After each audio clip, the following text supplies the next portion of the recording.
नमस्कार। आज छोटे भाई की छोटी बातों में फिर से आपका स्वागत है। और आज हमारे बीच में एक विशेष मेहमान है हिमांशु जी, जो 60 साल की उम्र में है और आप देख रहे हैं कि आप साइकिल पे सवार हैं। और साइकिल पे क्या सवार हैं, आपने पूरे देश का भ्रमण किया अलग अलग मुद्दों को उठाने के लिए। और मैं ज़्यादा समय ना ले करके उन्हीं से निवेदन करूंगा कि आज आप कैसे कानपुर आए हैं और कहाँ से आ रहे हैं, कहाँ जा रहे हैं, आपके आने का मकसद क्या है। ये सद्भावना यात्रा है और ये महात्मा गांधी की समाधि राजघाट दिल्ली से शुरू हुई है 30 जनवरी को उनके शहादत दिवस पर। और वहाँ से हम निकले हैं और हम जाएंगे संत कबीर की समाधि मगहर, संत रैदास की समाधि काशी और अंत करेंगे इसका महात्मा बुद्ध की समाधि कुशीनगर में बहुत ही 14 मार्च को। तो 1.5 महीने की ये यात्रा है और इसका संदेश है सद्भावना। सभी जातियों के धर्मों के बीच में सद्भावना हो और समाज में जो फूट है वो ख़त्म हो, सब लोग मिलकर रहें, प्रेम से रहें, सुखी हो। जी, तो आप अकेले चल रहे हैं? नहीं, बहुत सारी जनता है अपने साथ, सबकी शुभकामनाएं हैं। मिला का साइकिल पे साइकिल पर।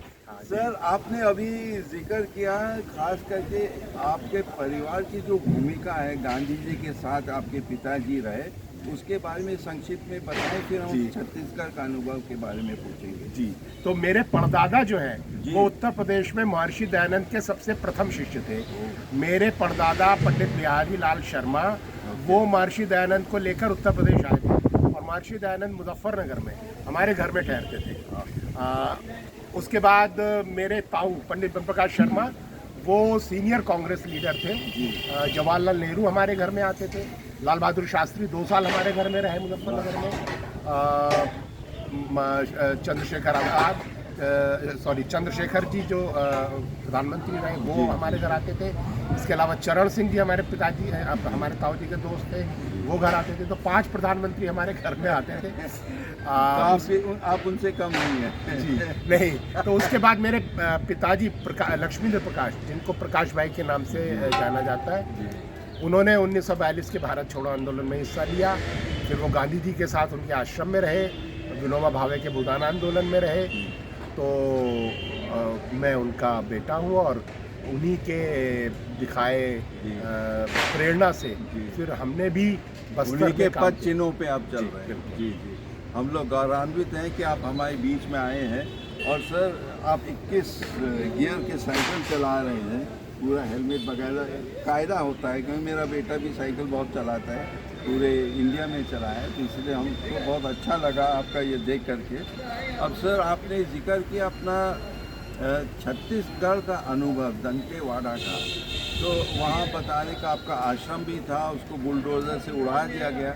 उसका वजह क्या था, आप कर क्या रहे थे और आप कैसे दुश्मन बन गए, किसके दुश्मन बन गए जो आपके खिलाफ आपका पूरा आश्रम 16 एकड़ का उन्हें उड़ा दिया? हाँ, पहले तो हम सरकार के साथ ही काम कर रहे थे, लेकिन शिक्षा, स्वास्थ्य, आजीविका पर एसएचजी और दूसरे आदिवासियों के प्रशिक्षण का, पंचायत के प्रशिक्षण का।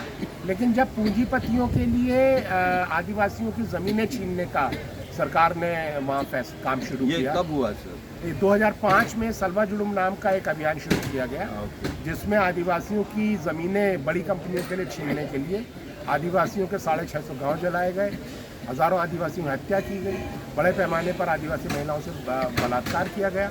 तब हमने कोर्ट में सरकार के खिलाफ हम गए और उसके बाद सरकार ने हमारे आश्रम पर बुलडोज़र चला दिया गुस्सा होकर के। 5 बार मेरी हत्या की कोशिश की और 2010 में मुझे तड़ीपार कर दिया गया। तो मैं संयुक्त राष्ट्र संघ तक गया इस मामले को लेकर, किताबें लिखी मैंने। अमेरिका में मेरे लेक्चर सीरीज़ हुई वहाँ नॉर्थ ईस्ट कोस्ट से वेस्ट कोस्ट तक। इसके अलावा भारत के सभी मेट्रोपॉलिटन सिटीज़ में कन्क्लेव्स हुए, जिसमें फिल्म स्टार्स से लेकर के कॉरपोरेट्स और पॉलिटिशियंस ने सुना। तो हमने बताने की कोशिश करी कि आदिवासी इलाकों में दरअसल जो लड़ाई चल रही है वो पूंजीपतियों द्वारा प्राकृतिक संसाधनों को लूटने की लड़ाई है। और इस लड़ाई के बारे में भगत सिंह कह चुके हैं ये लड़ाई चल रही है और गांधी कह चुके हैं कि ये लड़ाई होगी अगर आपने पूंजीवाद का तरीका अपनाया। जी, मेधा पाटकर भी आदिवासियों के लिए संघर्ष करती है। जल, जंगल और ज़मीन, ये 3 चीज़ों से छीना नहीं जाना। बिल्कुल, वो हमारी साथी हैं और हम सब लोग अलग अलग जगह अलग अलग तरह की लड़ाई। कुछ वर्ष पहले वो कानपुर आई थी, हम लोगों ने इनका स्वागत किया था। जी, तो आपने बताया कि कितने केस आपने सरकार के ऊपर किया? 522। आपने सरकार के ऊपर 522 केस किए। हाँ, मैंने किए। और सरकार ने आपके ऊपर कितने केस किए? नहीं, मेरे ऊपर क्या करेंगे, मैंने तो कुछ, तो सरकार ने मेरे आश्रम पर बुलडोजर चला दिया। 5 बार पुलिस ने मेरी हत्या की कोशिश करी, फिर मुझे तड़ी पार कर दिया गया वहाँ से। 2 साल घुसने नहीं दिया। और अभी भी मैं जाता हूँ तो जिस मकान में किराए पर लेता हूँ, मकान मालिक को डरा धमका कर मेरा सामान फेंकवा देते हैं, मुझे गाँव में नहीं जाने देते। तो चलती रहती है ये लड़ाई। तो जी, आपको गुजरात से भी निकाल दिया गया? हाँ, गुजरात में मैं साइकिल यात्रा कर रहा था और जब मैंने वहाँ पर गुजरात की, जो मोदी जी सारे देश में डंका पीटते थे, गुजरात मॉडल विकास का, उस समय क्या मुख्यमंत्री थे। तो जब मैंने बताया कि गुजरात में आदिवासियों की भूख से मौत हो रही है, उल्टा उनकी ज़मीनें छीनी जा रही हैं, जबकि फॉरेस्ट राइट एक्ट में उनको ज़मीनें दी जानी चाहिए थी, तो फिर वहाँ की पुलिस ने मेरी साइकिल उठा करके आधी रात में बरसते पानी में महाराष्ट्र में फेंक दिया। मोदी जी टॉलरेट नहीं कर पाए मेरी सच्चाई को। सर, मुझको लगता है आपके लिए हम 2 शब्द प्रयोग करें, सत्य और साहस, और शायद तीसरा संघर्ष। और मुझको लगता है कि आज के नौजवान पीढ़ी को आप यही संदेश देना चाह रहे हैं, सत्य, संघर्ष और साहस। और मेरे ख्याल से उसके साथ में एक चीज़ और जोड़ूंगा ज़रूर, त्याग।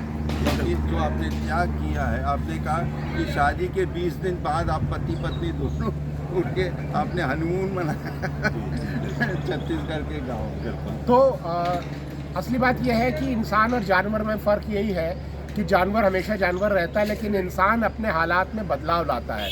तो अगर हम बदलाव के लिए कोशिश नहीं करते तो इंसान होने की शर्त पूरी नहीं करते हैं। दुनिया को बेहतर बनाने की कोशिश करना ही इंसान का होने का सबूत है कि हम इंसान हैं। हम डर जाए, चुप हो जाए और दुनिया को ख़राब हो जाने दें तो हम इंसानियत का फ़र्ज़ नहीं पूरा कर रहे हैं। कानपुर आने के लिए आपके आगमन पे बहुत बहुत धन्यवाद। हम लोगों को संबोधित करना, हमको प्रेरित करने के लिए बहुत बहुत धन्यवाद।